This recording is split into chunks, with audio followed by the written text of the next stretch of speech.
Welcome to Extra Inning Softball Voices from the Field. I'm Jesse Warren. And I'm Katie Lively, and we are thrilled to have you with us today. So grab your gloves, lace up your cleats, and settle in as we explore the voices from the field, where every inning counts and every player has a story.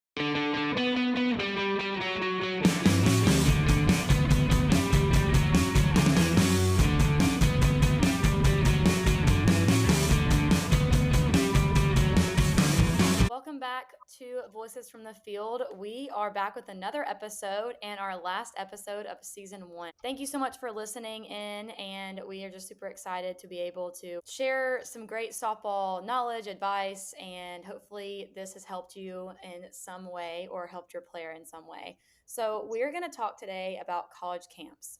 College camps are a huge topic, especially when it comes to recruiting. So we're really excited to kind of dive in on college camps and see how they can help recruiting process, how they can help get to know college coaches going around campus, the benefits, the cons, all the things. So just before we begin, I wanted to make sure you guys knew about our polls page on our website. We have so many different questions on our polls page about off-season training, team chemistry, the transfer portal, and a lot more. So for this week's episode, we're diving into college camps. So go on over to our website, extrainningsoftball.com, and click on our polls tab. And we have one question we particularly want you to answer, and it is, how many college camps do you think is too many for a player to attend in one season? So go on over after this episode, go vote. We want to hear your thoughts and your opinions about that. And just wanted to go into the episode straight in with what are college camps and how do they work? So if you're listening and you're like, what's a college camp? Or, hey, I've heard about college camp, but I don't really know what to expect, what they are. College camps are really just a way to get to know the college coaches and the players on that particular team. I know that there's obviously a lot of great benefits that come along with it, but it really is to just be able to hone in on your skills, show the coaches kind of what you got, and learn the coaching style of the coach, learn about the players and the culture of that program. It's just a really great way to get to know that university on a deeper level, because it's, you can talk to a coach over the phone or through text, or you can look at their social media, but you don't really know about the culture and kind of the way everything runs until you go to a college camp. So Jesse, do you want to kind of dive into how they're typically structured? Like if someone's thinking about going to a camp, like what they should expect going into it? Yeah, so typically colleges have different types of camps. I know, especially me attending Florida State, we had, say, prospect camps, really high level athletes that were projected to go, D1 at Power 5, or I should say Power 4 schools now. And the purpose of these camps were to just allow the athletes to showcase their skills in a competitive environment around other athletes who are, again, projected to attend high level universities. I think as well, there are instructional camps, which are like for athletes to develop their skills. Those camps really have activities that are going to showcase showcase position specific skills. They also have team scrimmages within them, and then they also have, sometimes physical assessments as far as like speed and agility and ladder drills and things like that. I know coaches really use these camps to evaluate an athlete's performance under their umbrella of what they believe in and in their culture. And it really just helps them to evaluate the athletes and their work ethic, and just kind of see if they're coachable, if they're athletic, and how they feel that athlete can fit into their program. And I just feel like these specific camps are, more targeted toward younger athletes who are still developing, and foresee themselves attending that specific university, so that they can help, their skill set get better, develop their skill set so that they feel that they can, or that better yet said, they feel that they belong at that university based on what they see at the camps. There are also benefits of attending college camps, and there's a list of them that I can name off. One being, you attending camps can help you figure out where you align with the talent level of athletes around you, as well as the athletes that are attending, that university. It gives you direct exposure to college coaches. So, camps are one of few opportunities where athletes can interact directly with the coach, whereas you can't talk to a coach or, interact with a coach until September 1st of your junior year. So this gives you the opportunity to ask them questions that you may not be able to ask them over the phone or in person when you're so young. And another thing, it helps you learn about the college program. So I know that was big for me, was being able to get to Florida State and see if this program was where I wanted to be. It helps you gain insight and knowledge about the school's coaches, the school's culture, the expectations, the values. Does the university have what you want to study there educationally?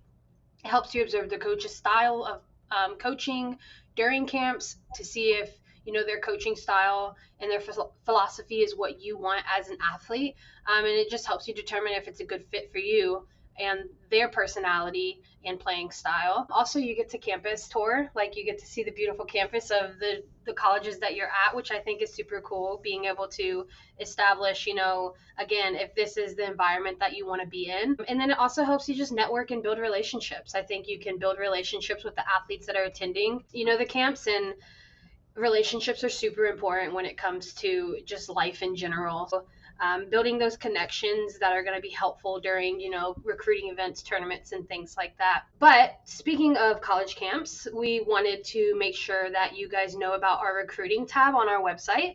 So on the recruiting tab, you can have exclusive access for recruiting tip of the week from college coaches, recruiting news, coach recruiting and player recruiting insights, and so much more. So make sure you guys go head over to our website and click on that recruiting tab and get all the information that you need on recruiting. But moving forward, Katie, when do you think college camps are most effective for an athlete?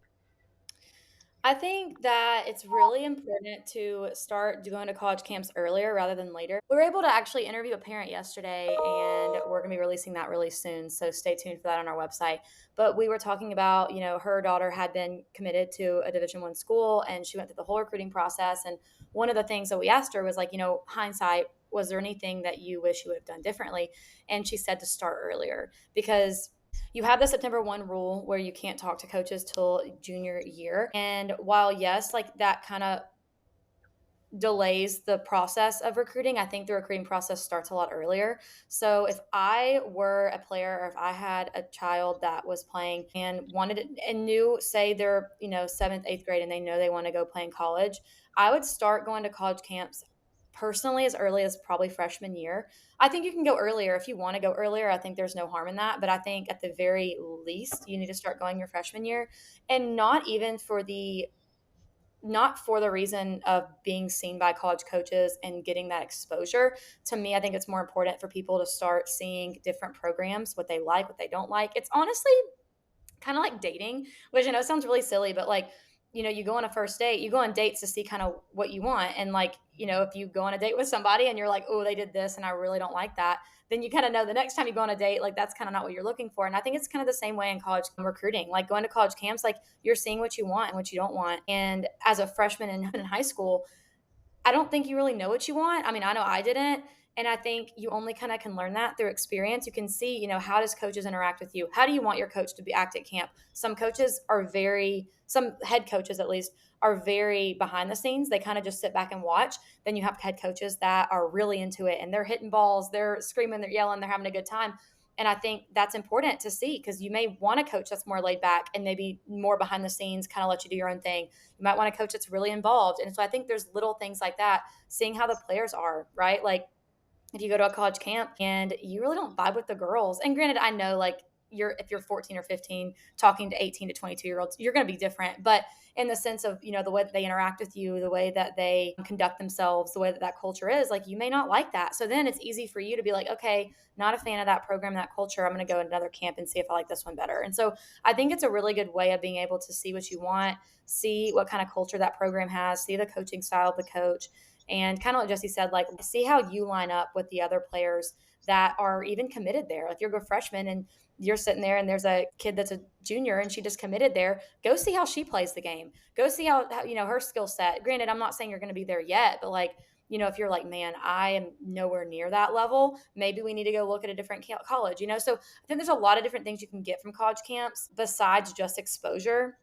So I would say at the very least, freshman year, I think it's easy to be able to see what you want. And then once you start going to camps, you do start getting your name out there. So if you're attending the same college camp, every 6 months, by the time you're a junior, those coaches are going to know your name. They're going to know who you are because you come to all the camps. So I think it's a win-win when you start that, a little earlier than junior year. Just be able to not only get that exposure, but also see what kind of culture that program has. So I think that's super important.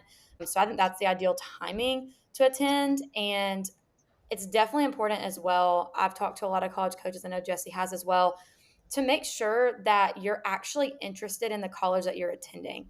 So make sure, if you're emailing coaches to come watch you play, you need to make sure you attend those camps, right? Because you need to have that connect between like, I'm here because I really like this program and I'm really interested in it. Not I'm here because mom and dad made me come, or I'm here because it's 20 minutes away from house and I just figured I'd come just for the heck of it. I think you need to make sure that you're truly interested, and being able to connect a name with a face for coaches is huge. So I definitely would say that if you're going to email coaches, if you're a sophomore, junior saying, hey, coach, come watch me play, please like make sure to go to a camp, because those coaches, like, they only want to go watch kids that are interested in them. It's kind of goes both ways. I know we look at colleges as like, oh, we want to see who's interested in us. And while that's very, very true, I think it's important to see the other side of it. Of college coaches, they don't want to waste their time watching a kid play that really isn't interested in them.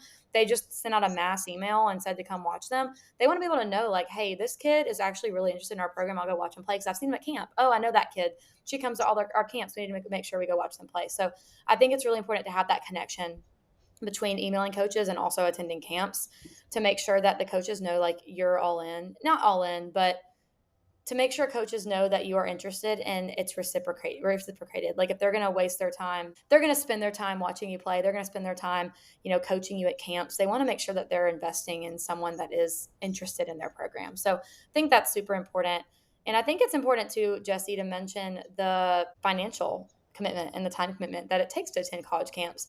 I know, Jesse, you had mentioned that when you were in high school, you weren't able to be on the huge national team, and, you kind of had to stay a little bit more local just because it's really expensive. So I kind of want to hear your experience on, like, how did you pick and choose what camps to go to? Because it's not cheap at the end of the day, and it's only gotten more expensive since I'm sure me and you have gone through it. Yeah, so obviously, like I've mentioned in previous podcasts, like I grew up really poor, and it was really hard for my mom to even afford for me to play travel ball. So I had to play on a team that stayed local, didn't travel much because we couldn't afford the hotels, we couldn't afford the gas, like we couldn't afford all the travel, like the financial burden that the travel would have on us. So we stayed local, and I had one opportunity, literally one opportunity, one softball camp that I got to choose, and it was the Florida State camp because that's where I wanted to go. So my mom scraped up the money for one camp, and the camp I think was like $200 at the time, and that's a lot of money for a family that has Yes. four kids, is trying to provide food, like doesn't have that type of money for that. And I was so thankful that my mom was able to come up with that money for me to attend that camp. And that was the camp that like sealed the deal for me. I knew it was going to be my one opportunity to showcase what I had, and I was able to do that. I mean, like you said, we're talking about like investing into these camps for their kids, and it's gotten even more expensive now.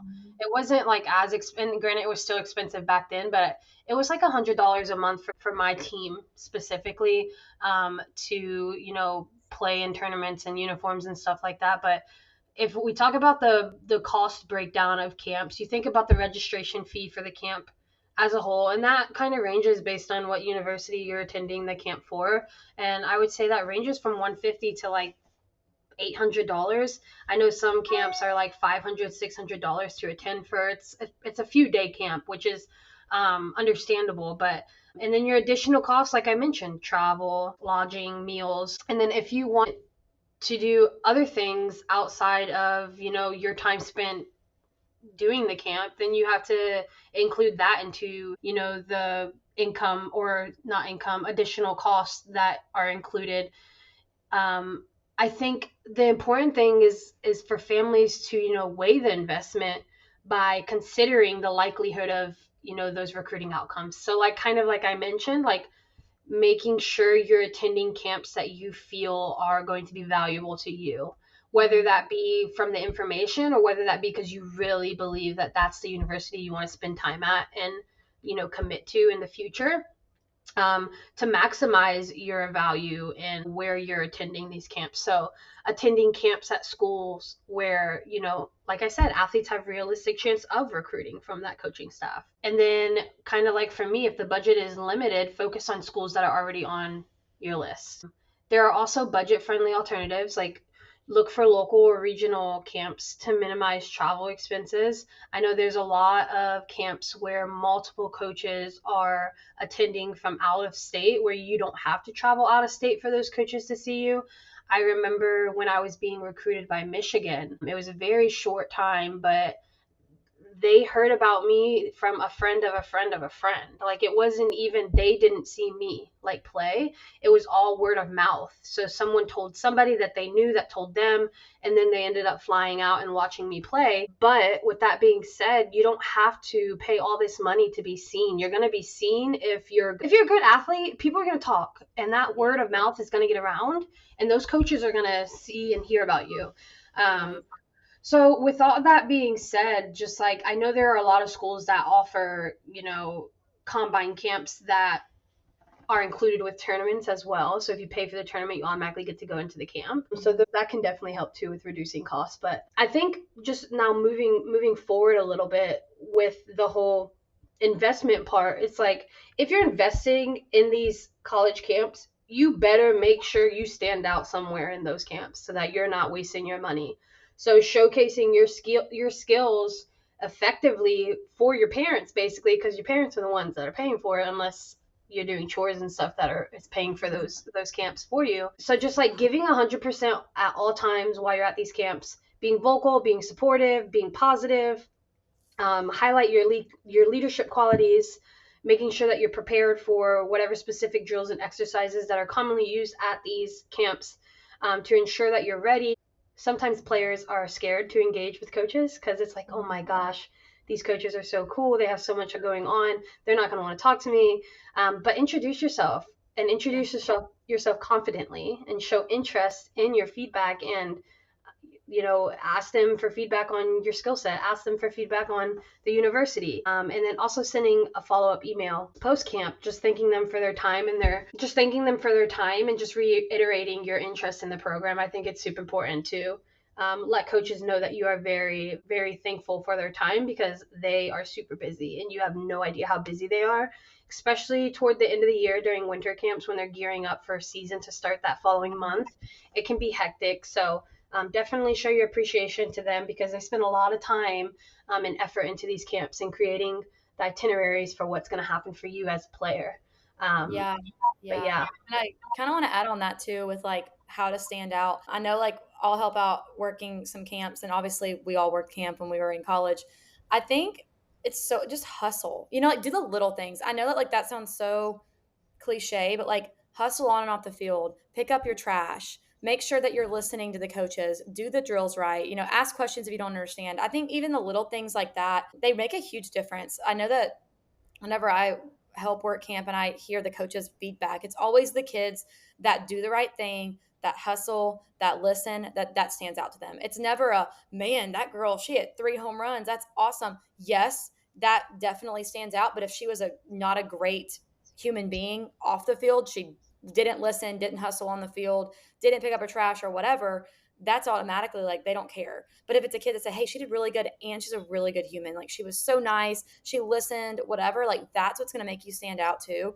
And I think it's super important to make sure that you're doing the right things. And obviously, if you have a good coach, you have good parents, you have a good support system, you're going to do that anyways, because you have that base behind that, you have those roots behind you. So it's not something that I'm saying you need to like go out there and fake it, but just make sure you're doing the right things, because coaches look for that stuff. And I know we've mentioned multiple times about that kind of thing, but just like doing the right thing and just listening, I think also listening to the players, because I know there's been some instances when I'm working camp that the players that are attending camp will not listen to the players that are helping run the camp that are like playing in college. They'll kind of be a little dismissive towards them because they're not the head coach. But again, you don't think those head coaches call their players at the end of the camp and say, hey, Was there any kid that, was disrespectful? Was there any kid that whatever? And those kids, the players will be like, yeah, that one kid, number 52, she was so rude to me. God, I don't like her. I mean, that's how it works. So I think it's important to treat everybody with respect and make sure that you're just being a good human, being a good teammate. I know that one thing that I didn't think about, but I hear it all the time, is don't go up to the coach after camp and say, hey, coach, what do I need to work on? Because they'll be like, first of all, you're one of 60 kids there. They don't remember. And that to them shows them like you didn't listen to anything they said, because more than likely they instructed you in the camp. So instead of that, say, hey, coach, you told, I really like that drill about keeping my hands higher. I really like that. Do you have any more drills for that? Because I know that's something I struggle with. That's great. That's great feedback. Or, hey, coach, I really like that drill on defense. Like, you got anything else that could help me with that? Or, hey, coach, you said that this was something that I was really struggling with. Anything, you think I could do to help with that? Make them more specific questions. Because if you just go, what do I need to work on?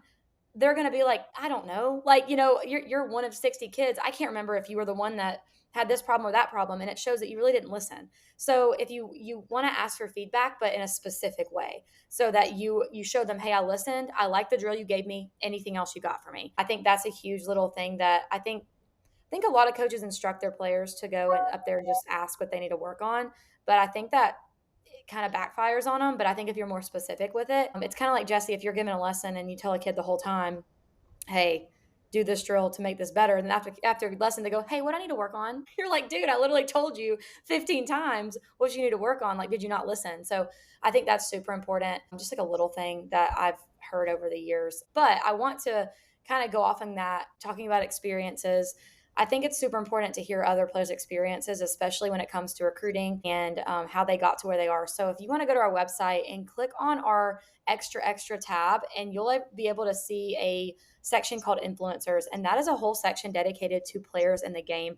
They were able to write their own story, tell about their own experiences. And it's been so awesome to hear their voice and be able to put their stories out there for everyone. So one in particular, I want you guys to go check out, just because it's talking about recruiting. Danica Spinagati, she is committed to FSU. Actually, she signed to FSU, and she was ranked number 15 in the nation as a catcher.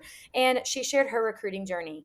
So you need to go check out her story. She talks about her recruiting journey, what she did to get noticed by FSU. It's super cool. It's super fun to see that experience. So make sure you go check that out. And we also have so many other inspiring stories on the influencer tab from players in the game. So if you want to hear other people's experiences to see how they got to where they are, go check out our influencer section under our extra tab.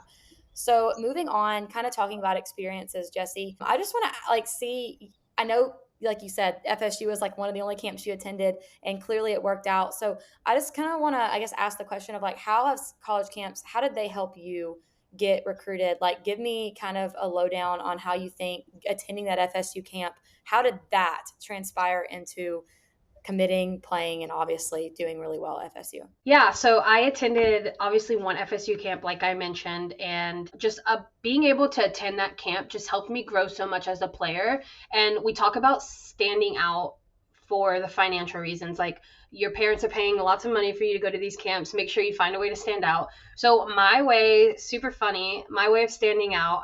So everyone was in their travel ball uniforms, as most players are nowadays. But back when I went to camp, I just wore a MVP tournament t-shirt from a tournament that I won MVP at. And then obviously softball pants, and I wore no socks. I obviously had like ankle socks on, but I didn't wear any socks, and I had my bare legs out, and people thought I was crazy because I'm out on the field sliding on the dirt with no socks on, busting up my legs. And I just remember one specific play that really caught the coach's eyes. I was on second base, and a pass ball. We were doing a scrimmage, and a modified scrimmage, and the pitcher threw a pass ball, and I remember taking third base for the pass ball, but the pitcher and the catcher were not paying attention, and I ended up taking home as well. So I pushed an extra 60, and with me understanding FSU's playing style and how aggressive they are on the bases, like, I wanted to make sure I put that into my play while I was there. And it literally caught their eye, and they were like, who is this kid? Like, really, who is this kid?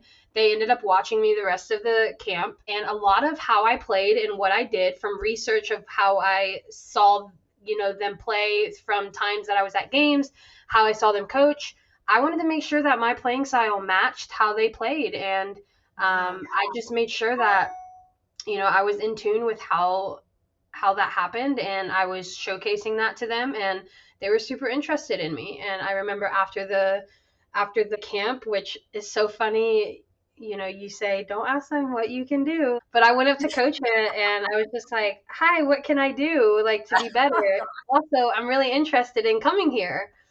And I was with two of my friends, and they voiced the exact same thing I said. And, coach talked to all of us individually, but then she pulled me aside and we started talking. So a few months later, she called my coach, and, I remember getting on the phone with Coach Snyder. Coach Snyder called my high school coach, and my high school coach was like, hey, Jesse, the Florida State coach wants to talk to you. And I was like, hang up, hang up, hang up. I was like, I don't want to talk to him. I was so scared to talk to Coach Snyder. And I was telling my coach to hang up. I ended up having a conversation with him. And then a few weeks later, Coach Alameda called and asked me if I wanted to be a Seminole, and I committed. But yeah, there's just so much that you can learn from camps based on, like I mentioned earlier, their playing style, their coaching style. If you're not that type of player, then maybe that university is not for you, but you have to understand that you have to alter the way that you play a little bit based on how they play. Right. Just kind of, within that week of attending that camp, just trying to shift and alter, the way I played based on how they played. And it really caught Yeah. their. I love that. That's so like it's a good thing too. Like just doing your research on the team. I love that, Jess. I think that's a really big. That's I haven't thought about that before. So you're so right. Like, and it's not even like a matter of like change who you are. It's just like if you want to catch their eye, like you got to know what they do that makes them great, because then that tells the coaches at FSU like, oh, she watches us play because like she's doing what we do. Like it just kind of, to me, it just like a full circle thing where it's like, they can tell that you watch them play, which in turn they know like, okay, she's interested in us, so it's that's really cool. I like that a lot. I think I all together, camps can just be transformative for you as an athlete. But 100%. your success depends on you and your preparation and your effort and aligning your goals, like I said, with opportunities and how these teams play. Yeah. So I think it's just, again, like you said, do your research and let these coaches know that you're so interested in their schools. Yeah, and I meant to mention this earlier too. The NCAA, you can't, I don't know the exact rule, but I know that you cannot, like, coaches cannot talk to you when you're off campus, like, for a certain amount of time. So a lot of times when coaches invite you to camp, it's because they want to be able to talk to you, and they can talk to you while you're on campus. Like, Correct. it's like a whole rule. It's an NCAA rule that they can't talk to you while you're off campus. Like and it's weird. Like it depends on the age and all that, but like if you are a player or parent of a player that you're like, wow, why is this coach asking us to go to camp? Like I think a lot of people think it's like a money grab, but a lot of times they don't want to be able to talk to your player on campus, because when you're on their campus, on their field, coaches can talk to them, but if they can't go talk to you at a tournament.